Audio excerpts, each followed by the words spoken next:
Christ is risen. God bless you all. Well, here we are a month and a half into this epidemic, pandemic, and the effects of it, the uncertainty of it, the confusion that it's caused, and certainly the anxiety and stress that go along with it. And now we're told that we have to wait another at least 2 weeks and maybe even longer before we get back to some semblance of normality. Certainly, that will be a lot different than anything that we are familiar with or have experienced in the past. It'll be a new reality, a new world, a new church, and that's what I wanted to talk about for a few minutes this morning. The church is the building is closed, so the doors are closed, but the church is wide open. The church is open. The church is being the church. The church is active as the church because each and every one of you is in your home, in your own seclusion, in your own kind of contemplative existence that we now partake of, and some of us enjoy in that period of reflection. A period of growth can be a great period of renewal, personal for us. And so collectively, the church is busy. The church is doing its work. The church is ministering and feeding each and every one of us, because you in your homes, each one of us in our homes, are thinking about our community. We're praying for our community. We're remembering one another. We're calling and speaking to each other. We're checking in on each other. And that's the real basis and nature of the church. We probably elude ourselves because we build a building and we have a structure and we have some type of an institution, and we think that is the church, and we identify that institution, that complex, with the church. And we probably lulled ourselves into some misunderstanding about what the nature of the church is, because we have built edifices and we have a street address. That's just not the way the church grew. That's not the way the church was founded. You don't have to go back to the apostles and disciples to discover that, although they knew that. The church existed for them in each other's home. And when they went to one another's home, they celebrated the church. When they were alone in their home, they celebrated the church. We don't have to go back 2,000 years to think of that. I was thinking of it the other day, and it came to my mind during a parish council meeting that we had over Zoom, that this church, our St. George Church, was literally founded 120 years ago in a home on Oxford Street.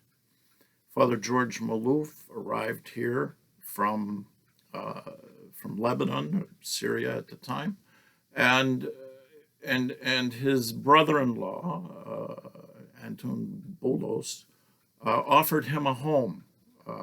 Mr. Boulos was in real estate, and he lived in Rhode Island. And he had real estate in Rhode Island and in the Boston area. And so he took one of his properties and gave it to the community, to the new church, as a home, a center place where people could come together, as many as could possibly come together in a home. But it was going to be the cradle for the growth of a community. And Father George Maloof arrived here in the end of 1900, and he began to minister to the people who were already gathered here. The church already was here. The church was already formed.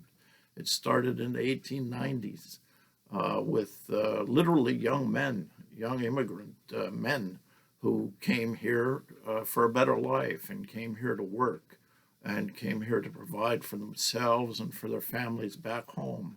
And then eventually they brought their relatives, and then they married, and then they had families. And they wanted the church to be with them, and they brought the church with them. The church didn't come here as a mission. The church came as having been invited by people who already were the church. And Father George came and lived in his home on Oxford Street and turned part of it into a sanctuary and celebrated the liturgy there, celebrated baptisms there, celebrated marriages there. But his church was out on the street. It was in what today is Chinatown. And he walked that street every single day. He knew every single person, whether they were Orthodox or not, whether they were from his ethnic background or whatever they were. And he knew them all. And there's newspaper accounts that testify to this and the nature of that community. Anyway, the point is that the community existed on the street with the people in their own homes. And today we're kind of forced to almost a throwback to those days. And that could be very challenging in one sense because we're not used to that. And it could be very, very enlightening on another and very adventurous because it is something new. And but every time we think about it, we go back to the fact that really the church is me where I am.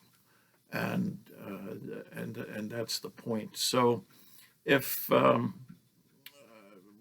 because we're following the best science available and the best medical advice available, and we're making very cautious and informed decisions based on data and what is real, then we want to take the precautions that tell us that we really can't open the doors and we can't all come flocking back into the place that we once knew as our church. But we can nurture ourselves, we can feed ourselves, we can grow, we can stay linked, stay in touch with each other, and we can strengthen, build up our community day by day in this new reality. And we make this new reality work for us as best we can. God bless you. Stay safe, stay well. Think of the church. We are the church. The church is open, and the church is doing its ministry every single day. God bless you.